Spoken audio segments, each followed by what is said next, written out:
যে আত্মীয় টাকা বেশি, দাওয়াত তাকে দেওয়া হয় স্পেশাল দাওয়াত।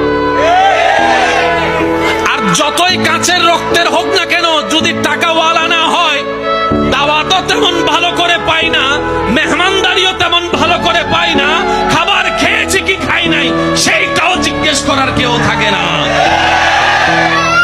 সম্পদ যদি একটু ভালো থাকে, বারবার এসে জিজ্ঞেস করবে, পায়েস খাবেন, একটু চা খাবেন, একটু একটু একটু চিনি কম দিয়ে চা এনে দিই, না ভাই আমার আর পেটে না না একটু খান না, একটু বসেন না, ওই রুমটার মধ্যে না একদম এসি আছে, আপনি ওখানে গিয়ে আরাম করুন।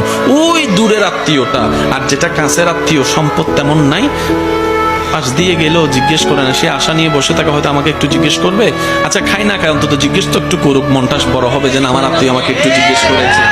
এই আশাটাও আশায়ের মধ্যে থেকে যায়, স্বপ্নটা স্বপ্নের মধ্যে থেকে যায়, কল্পনাটা আর বাস্তবে রূপ নেয় না, কারণ আমরা এখনো পাক্কা মুসলমান হতে পারি।